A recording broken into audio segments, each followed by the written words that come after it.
Hello, my name is Tim Lynch and I am delighted to present the final masterclass in the current series, an examination of Alexis de Tocqueville's Democracy in America, the greatest book ever written about the most powerful nation in world history.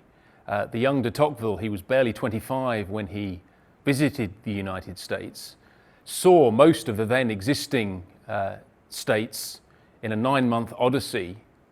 He returns to France and over 5 years writes 2 compelling volumes which continue to frame our understanding of American power, of American character, of American foreign policy, and who's never gone out of print and never declined in relevance. We will, in our masterclass, test that enduring relevance, debate his ideas, and come to some conclusions about why he continues to be read.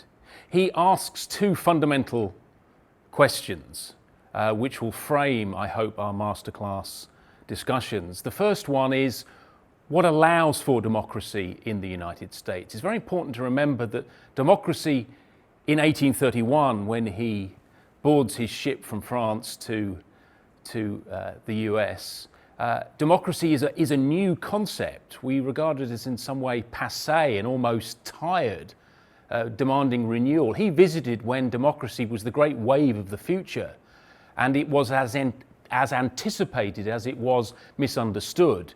He makes 3 claims why it worked in the US. First of all is the remarkable geography of America itself. The first substantial chapter deals with the physical configuration of this new nation. This allows for a venting of opinion, for the spreading of factions, so they're not concentrated in one place. France, Germany, Britain, Russia, the great powers of old Europe are all undone by neighborhood. They have bad neighbors that are wary of their aspirations, whereas America enjoys not a perfect security, but it has a frontier that it's able to use to spread some of the political problems that afflict the old world. The second reason democracy endures is its laws. America has a constitution which is based on a distrust of the accumulation of political power, something that he doesn't see enduring forever, but in the 1830s was very apparent. There is a separation of powers. There is a limited executive. There is a choice of political instruments which makes the holding of political power really very difficult. So when he visits the United States, in some way Washington DC is rather passé. All the action is in the states themselves and in political associations within the states, townships, particularly in New England. The third feature which allows for democracy to endure are the habits of the Americans. He says that they are possessed of a peculiar character, largely deriving from their point of origin, the fact that most were English in their lineage. And he says these habits include a distrust of centralized political power, a love of money, a restless energy in the pursuit of wealth and of association, a free press, religion, rights for women. These are all habits, what we might now call national character, which makes democracy possible there as it doesn't elsewhere. But there are also threats, and there are 3 threats I'd like to consider in our masterclass.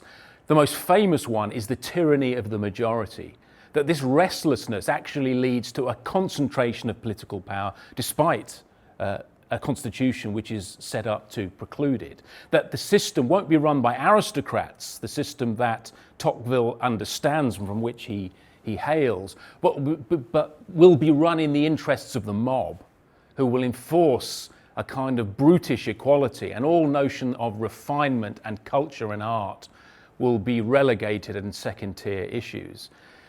Attached to this is the second threat to democracy, what he calls soft despotism, that the people, because they will be so concerned with their private lives, with wealth accumulation, they will grant to the government too much authority. That government, there will be an expectation that the central authority will protect them in all and every way, and that people will become sheep, demanding protection from government. We might think of this as a reworking of the notion of welfarism, that the more you give people, the more they expect from the central power.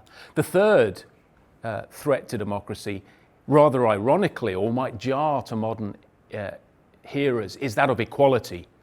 He said that Democrats, and in his American case study, he sees the beginnings of this, will sacrifice liberty for the pursuit of equality. And this is dangerous and potentially devastating for the success of democracy long term. So we will look at substantially 3 reasons why democracy exists and 3 reasons why he feels it's under threat. And in doing this, we will try and encompass one of the most remarkable analyses of the United States yet written, and try to understand the lessons that de Tocqueville has for our understanding of contemporary American power, from its foreign policy, from its economics, and even to the current holder of the White House. I look forward to very much debating these issues and ideas with you through the lens of Alexis de Tocqueville's Democracy in America. Thank you.